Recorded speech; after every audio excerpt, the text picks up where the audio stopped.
Conduct of arbitral proceeding. Arbitral proceeding जो है, arbitral कार्यवाही जो है, उनको कैसे कंडक्ट किया जाता है। मान लो दो पार्टीज हैं, उनके बीच में कोई डिस्प्यूट आता है, वह डिस्प्यूट जो है आर्बिट्रेशन के लिए आर्बिट्रल ट्राइब्यूनल के पास ले जाती हैं। वह आर्बिट्रल ट्राइब्यूनल उस डिस्प्यूट को रिजॉल्व करने के लिए आर्बिट्रल प्रोसीडिंग्स शुरू करेगा, कार्रवाई शुरू करेगा। ये कार्रवाई कैसे होती है? दोनों ही पार्टीज को इक्वल ट्रीटमेंट दिया जाएगा, दोनों को फुल अपॉर्चुनिटी प्रोवाइड की जाएगी कि वह अपना केस प्रेजेंट करें। प्रोसीजर रूल्स जो हैं, जो प्रोसीजर अप्लाई किया जाएगा वह सिविल प्रोसीजर कोड और इंडियन एविडेंस एक्ट से बाउंड नहीं है। उनके लिए ज़रूरी नहीं है कि वह सिविल प्रोसीजर कोड या फिर इंडियन एविडेंस एक्ट को फॉलो करें। दोनों ही पार्टीज़ फ्री हैं किसी भी प्रोसीजर पे एग्री होने के लिए। मान लो बहुत सारे प्रोसीजर्स हैं कि इसके थ्रू भी प्रोसीडिंग्स हो सकती हैं, इसके थ्रू भी, तो पार्टीज़ किसी एक पे एग्री हो सकती हैं कि दोनों पार्टीज़ कहें इस प्रोसीजर के थ्रू हम अपनी प्रोसीडिंग्स करेंगे। उनकी कोई बाध्यता नहीं है किसी एक प्रोसीजर को चूज़ करें, उनकी चॉइस है। अगर दोनों एग्री हो जाती हैं तो उसी प्रोसीजर से प्रोसीडिंग्स की जाएंगी। अगर दोनों पार्टी किसी एक प्रोसीजर पे एग्री नहीं होती, if they fail to agree then the tribunal may conduct in manner it considers appropriate. अगर दोनों पार्टी किसी एक प्रोसीजर पे एग्री नहीं होती तो ट्राइब्यूनल को जैसा ठीक लगेगा उस मैनर में प्रोसीडिंग्स को कंडक्ट करेगा। प्लेस, किस जगह पर प्रोसीडिंग्स की जाएंगी? पार्टीज फ्री हैं किसी भी एक प्लेस पे एग्री होने के लिए। मान लो दोनों ही एग्री हो जाती हैं कि हमें दिल्ली में प्रोसीडिंग्स करनी है, तो दिल्ली प्लेस हो जाएगा प्रोसीडिंग्स का। या फिर कोई कहे मुंबई में करनी है तो मुंबई हो जाएगा। अगर दोनों किसी एक जगह पे एग्री नहीं हो पाते, if they fail to agree then the tribunal decides the place. उस कंडीशन में ट्राइब्यूनल जो है वह डिसाइड करेगा और उसको किन किन सर्कमस्टेंसेस को कंसीडर करना पड़ेगा, लाइक कन्वीनियंस ऑफ पार्टीज़। उसको ही देखना पड़ेगा जो वो जगह चूज़ कर रहा है, प्लेस चूज़ कर रहा है, वह दोनों पार्टीज़ के लिए कन्वीनियंट है या नहीं है। जैसे मान लो एक पार्टी दिल्ली से, एक बॉम्बे से है, मुंबई से है, तो वह कोई बीच की जगह ढूंढ लेगा जिससे दोनों पार्टीज़ के लिए कन्वीनियंस रहे या कन्वीनियंट रहे। कमेंसमेंट, प्रोसीडिंग्स कब स्टार्ट मानी जाएंगी, कब उसका कमेंसमेंट माना जाएगा? Date on which respondent receives the request for referring the dispute to arbitration और ऑन एनी एग्रीड डेट। मान लो ये क्लेमेंट है जो क्लेम कर रहा है आर्बिट्रेशन में, जो भी इसकी शिकायतें हैं, ये रेस्पोंडेंट है जिसको रेस्पोंड करना है। जब क्लेमेंट जो है रिक्वेस्ट भेजेगा रेस्पोंडेंट के पास कि हमें अपना डिस्प्यूट जो है उसको आर्बिट्रेशन के लिए भेजना चाहिए, तो जिस डेट को यह रिक्वेस्ट रेस्पोंडेंट के पास जाएगी, उसको रिसीव होगी, उस डेट से आर्बिट्रल प्रोसीडिंग्स का स्टार्ट माना जाएगा, उसकी कमेंसमेंट मानी जाएगी। या फिर ये दोनों डिसाइड कर लें किसी एक स्पेसिफिक डेट के लिए, तो उस डेट से मानी जाएगी। मान लो दोनों डिसाइड कर लें कि 10 मार्च से हमारी प्रोसीडिंग शुरू होंगी, तो उसी डेट से होंगी। लैंग्वेज, किस भाषा का इस्तेमाल किया जाएगा प्रोसीडिंग में? दोनों पार्टी फ्री हैं एग्री होने के लिए किसी एक लैंग्वेज पे।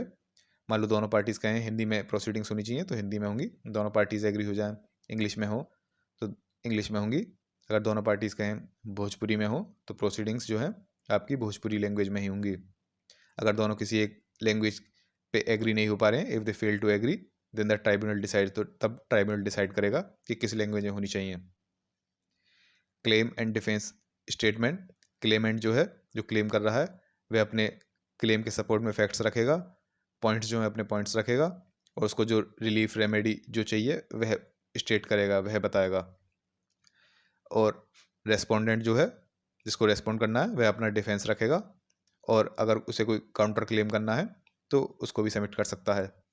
मान लो क्लेमेंट ने कहा कि रेस्पोंडेंट पे मेरे 10,000 रुपीज़ हैं, इस 10,000 रुपीज़ के ऊपर डिस्प्यूट है, तो रेस्पोंडेंट अपना काउंटर क्लेम भी कर सकता है कि क्लेमेंट के ऊपर मेरे पुराने 10,000 रुपीज़ हैं, तो एक अपना काउंटर क्लेम हो गया। Hearings and written proceedings, tribunal decide करेगा कि हियरिंग जो है,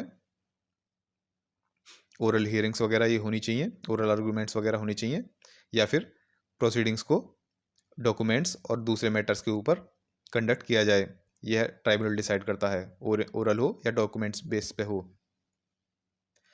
हियरिंग्स वगैरह जो होंगी और मीटिंग्स वगैरह होंगी, उनका सफिशिएंट एडवांस नोटिस पार्टीज़ को देना ज़रूरी है। जो भी इंफॉर्मेशन है पार्टीज़ को प्रोवाइड करानी ज़रूरी है। अगर एक पार्टी कोई इन्फॉर्मेशन सबमिट कर रही है ट्राइब्यूनल के पास, तो उस इन्फॉर्मेशन को दूसरी पार्टी अपोजिंग पार्टी को देना ज़रूरी है, जिससे कि अपोजिंग पार्टी जो है उस इन्फॉर्मेशन का एनालिसिस कर सके और अपना काउंटर क्लेम या फिर काउंटर स्टेटमेंट तैयार कर सके। If party fails to appear at hearing और producing evidence, then the tribunal continues the proceedings and gives award on the basis of evidence present before it. अगर कोई पार्टी हियरिंग में appear होने से fail हो जाती है, वहाँ पे अपीयर नहीं होती है या फिर कोई एविडेंस वगैरह नहीं देती, तो उस कंडीशन में ट्राइब्यूनल जो है अपनी कार्रवाई, अपनी प्रोसीडिंग्स जारी रखेगा, कंटिन्यू रखेगा, और जो भी ट्राइब्यूनल के पास एविडेंस वगैरह उस समय मौजूद हैं, उन्हीं के बेसिस पे वह अपना डिसीजन या फिर अवार्ड दे सकता है। यह जिम्मेदारी पार्टी की है कि उसको अगर कोई एविडेंस देना है तो ट्राइब्यूनल को दे। अगर वह फेल हो जाता है तो ट्राइब्यूनल की जिम्मेदारी नहीं है, ट्राइब्यूनल के पास जो भी एविडेंस पहले से मौजूद होंगे उन्हीं के बेसिस पे वह अपना डिसीजन दे देगा। Tribunal can appoint an expert. Tribunal कोई एक्सपर्ट भी अपॉइंट कर सकता है। मान लो कोई बहुत टेक्निकल मैटर है, जैसे कार से रिलेटेड कोई मैटर है और उसमें काफ़ी कार से रिलेटेड टेक्निकलिटीज़ आ रही हैं, तो ट्राइब्यूनल क्या करेगा, कोई कार से रिलेटेड कोई एक्सपर्ट हो उसको अपॉइंट कर सकता है, जिससे कि वह हेल्प कर सके प्रोसीडिंग्स में। Taking courts assistance in taking evidence. होता ऐसा है कि एविडेंस वगैरह चाहिए हो, समन वगैरह करना हो, विटनेस वगैरह एग्जामिनेशन हो, इसके लिए ट्राइब्यूनल ऑर्डर नहीं दे सकता। ट्राइब्यूनल को कोर्ट की हेल्प भी नहीं पड़ती है, कोर्ट ऑर्डर करती है तभी ये सब कार्रवाई होती है। ट्राइब्यूनल और party with tribunal's approval can apply to court for assistance in taking evidence. Tribunal या फिर कोई पार्टी ट्राइब्यूनल की अप्रूवल के साथ कोर्ट को अप्लाई कर सकती है कि आप हमारी हेल्प करें, हमें असिस्ट करें एविडेंस लेने में। कोर्ट में order that evidence be provided directly to tribunal. Court order दे सकती है कि एविडेंस जो है डायरेक्टली ट्राइब्यूनल को दे दिया जाए। Like summons and commissions for examination of witness producing documents. Witness का एग्जामिनेशन हो, डॉक्यूमेंट्स कोई प्रोड्यूस करने हो, इन चीज़ों के लिए ऑर्डर कोर्ट दे सकती है। इफ समवन फेल्स और defaults, same action as if committed offence before court. अगर कोई कोर्ट ने ऑर्डर दिया है कि ट्राइब्यूनल को ये एविडेंस, ये डॉक्यूमेंट्स प्रोवाइड करे जाएं, विटनेस का एग्जामिनेशन किया जाए, और कोई ऐसा करने में फेल होता है या डिफ़ॉल्ट करता है, तो सेम एक्शन लिया जाएगा जैसा कि कोर्ट के समक्ष किसी ने ऑफेंस किया हो, ऐसा ही माना जाएगा। ये नहीं माना जाएगा कि ट्राइब्यूनल के समक्ष किया उसने ऑफेंस, उसने जुर्म किया है। ये माना जाएगा कि उस व्यक्ति ने, जिसने डिफ़ॉल्ट किया है, उसने कोर्ट के समक्ष ही जुर्म किया है, और जो एक्शन कोर्ट के समक्ष ऑफेंस करने पे लिया जाता है वही एक्शन इस कंडीशन में भी लिया जाएगा। एक बार क्विक रिवीजन देखते हैं इसका, कैसे आर्बिट्रल प्रोसीडिंग्स कंडक्ट होती हैं। दोनों पार्टीज को इक्वल ट्रीटमेंट दिया जाएगा, दोनों को फुल अपॉर्चुनिटी दी जाएगी अपने केस प्रेजेंट करने के लिए। सिविल प्रोसीजर कोड या फिर इंडियन एविडेंस से बाउंड नहीं है, वो अपना खुद प्रोसीजर चूज कर सकते हैं। अगर प्रोसीजर पे किसी एक प्रोसीजर पे एग्री नहीं होते, ट्राइब्यूनल को जैसा ठीक लगे उस प्रोसीजर से कंडक्ट कर सकता है प्रोसीडिंग्स को। प्लेस भी क्या कहते हैं, पार्टीज को चूज कर सकती हैं, they are free to agree on place. अगर फेल होती हैं किसी प्लेस को चूज करने में, तो ट्राइब्यूनल डिसाइड करेगा किस प्लेस पे होनी चाहिए। इसमें इसको पार्टीज की कन्वीनियंस को ध्यान में रखना चाहिए। किस डेट से स्टार्ट मानी जाएंगी प्रोसीडिंग, जिस डेट को रेस्पोंडेंट को रिसीव हो जाती है रिक्वेस्ट क्लेमेंट की कि हमें आर्बिट्रेशन पे जाना है, या फिर वे क्लेमेंट और रेस्पोंडेंट दोनों किसी डेट पे एग्री हो जाएं। कौन सी किस लैंग्वेज में होगी प्रोसीडिंग, ये भी पार्टीज फ्री हैं एग्री करने के लिए किसी भी लैंग्वेज में। अगर दोनों फेल हो जाती है किसी एक लैंग्वेज पे एग्री होने से, तो ट्राइब्यूनल डिसाइड करता है किस लैंग्वेज में प्रोसीडिंग्स होंगी। Claim and defence statement. Clement जो है स्टेट अपने क्लेम के सपोर्ट में फैक्ट्स रखेगा, पॉइंट्स रखेगा, क्या क्या रिलीफ और रेमेडी चाहिए वह बताएगा।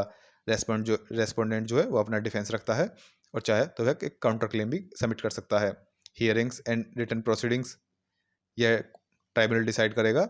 ओरल हियरिंग्स वगैरह होनी चाहिए, ओरल आर्गूमेंट्स वगैरह होनी चाहिए, या फिर जो प्रोसीडिंग्स जो हैं वह डॉक्यूमेंट्स या अदर मैटर्स के बेस पे होनी चाहिए।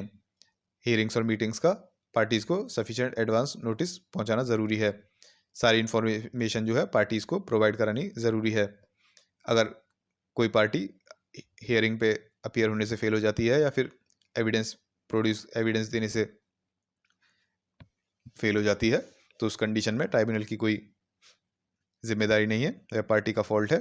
ट्राइब्यूनल के पास जो भी एविडेंस उस टाइम मौजूद रहेंगे उनके बेसिस पे वह अपना डिसीजन दे सकता है। अगर कोई ज़्यादा ही टेक्निकल मैटर है तो ट्राइब्यूनल कोई एक्सपर्ट भी अपॉइंट कर सकता है जो उस डिस्प्यूट को रिजॉल्व करने में हेल्प करे। एविडेंस वगैरह लेने में ट्राइब्यूनल या फिर कोई पार्टी ट्राइब्यूनल के अप्रूवल के साथ कोर्ट की असिस्टेंस ले सकती है। वह कोर्ट में अप्लाई कर सकती है कि हमें एविडेंस लेने में हेल्प करें, असिस्ट करें। कोर्ट ऑर्डर दे सकती है कि एविडेंस वगैरह जो है डायरेक्ट ट्राइब्यूनल को दे दिया जाए। अगर कोई फेल होता है ऐसा करने में या डिफ़ॉल्ट करता है तो उसके खिलाफ सेम एक्शन लिया जाएगा, ऐसा मान के कि उसने कोर्ट के समक्ष कोई ऑफेंस, जुर्म कमिट किया हो। तो ये हो गया आपका आर्बिट्रल प्रोसीडिंग्स कैसे कंडक्ट की जाती हैं। नेक्स्ट वीडियो आपकी सेटलमेंट ड्यूरिंग आर्बिट्रल प्रोसीडिंग, ये अगली वीडियो में देखते हैं।